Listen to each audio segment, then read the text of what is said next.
नमस्कार दोस्तों, मध्य प्रदेश लोक शिक्षण संचालनालय की तरफ से एक और बड़ी अपडेट निकलकर सामने आ रही है। जैसा कि आप यहां पर देख रहे हैं, इन अति शिक्षकों की सेवा समाप्ति का आदेश, तो गेस्ट टीचरों की सेवा समाप्ति को लेकर आदेश जारी हो चुके हैं। अब आगे इनका क्या होगा, इन सब को लेकर आपके कमेंट हो सकते हैं, तो एक एक करके इन सब के बारे में आगे हम बात करते हैं। अगर आप यहाँ देखें, मध्य प्रदेश लोक शिक्षण संचालनालय की तरफ से आदेश जारी किया गया। यहाँ पर इसका विषय है शैक्षणिक सत्र 2025-26 में कार्यरत अतिथि स्पेशल एजुकेटर की सेवाएं दिनांक 30 अप्रैल 2026 तक लिए जाने विषयक। तो इनकी सेवाएं 30 तारीख को समाप्त हो जाएंगी। जो कार्यरत अतिथि शिक्षक स्पेशल एजुकेटर हैं, इसके पहले एक और आदेश जारी किया गया था डीबीआई की तरफ से, जिसमें वर्ग 1, 2, 3 के जो भी गेस्ट टीचर हैं उनकी सेवाएं 30 अप्रैल तक लिए जाने की बात कही गई थी। अब यहाँ पर जो गेस्ट टीचर स्पेशल एजुकेटर के पदों पर काम कर रहे हैं, जैसे कंप्यूटर इंस्ट्रक्टर होता है और जो अन्य पद होते हैं उन पर जो भी काम कर रहे हैं, उनकी सेवाएं भी 30 अप्रैल तक ली जाएंगी। आगे आप देखें, विषयांतर्गत समग्र शिक्षा अभियान की वर्ष 2025-26 की वार्षिक कार्य योजना अंतर्गत भारत सरकार से अनुमोदित उपरांत शैक्षणिक सत्र 2025-26 में स्पेशल एजुकेटर विभिन्न विद्यालयों में आमंत्रित किए गए हैं।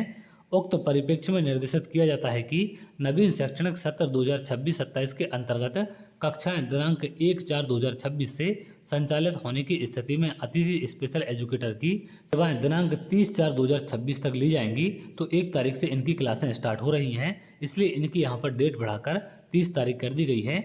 ग्रीष्म अवकाश पश्चात सत्र प्रारंभ होने पर अतिथि स्पेशल एजुकेटर के आमंत्रण के संबंध में पृथक रूप से निर्देश जारी किए जाएंगे। दिनांक 30/4/2026 के पश्चात किसी भी विद्यालय में स्पेशल एजुकेटर कार्यरत होगा, उसका पूर्ण उत्तरदायित्व संबंधित संस्था प्राचार्य एवं जिला शिक्षा अधिकारी का होगा। तो 30 तारीख के बाद कोई भी गेस्ट टीचर कार्यरत नहीं रहेगा, सभी की सेवाएं 30 तारीख को खत्म हो जाएंगी। उसके बाद ग्रीष्मकालीन अवकाश के पश्चात जो आपका नया सत्र स्टार्ट होगा, उसके लिए अलग से इनको आमंत्रित करने को लेकर जानकारी जारी की जाएगी। अब यहाँ पर जो भी गेस्ट टीचर काम कर रहे हैं, चाहे हम वर्ग 1, वर्ग 2, वर्ग 3 की बात करें या फिर स्पेशल एजुकेटर की, इनके अगर स्कूलों में पद खाली रहते हैं तो इनको नए सत्र में यथावत ज्वाइन कराया जाता है।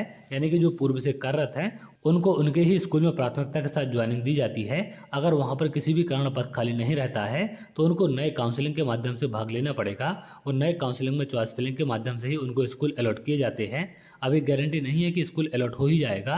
अगर मेरिट में आपका नाम आता है तो उसके आधार पर ही आपको स्कूल अलॉट किए जाएंगे। तो जैसे ही आपका सत्र खत्म होगा, उसके बाद नई भर्ती को लेकर आदेश आपको जारी कर दिए जाएंगे। जैसा कि यहाँ पर जानकारी दी गई है, पृथक से निर्देश जारी किए जाएंगे। तो चलिए आगे, अगर आप ऐसी जानकारी चाहते हैं तो हमारे चैनल के साथ जुड़ सकते हैं, जिससे और भी इंपॉर्टेंट अपडेट आपको मिल सके।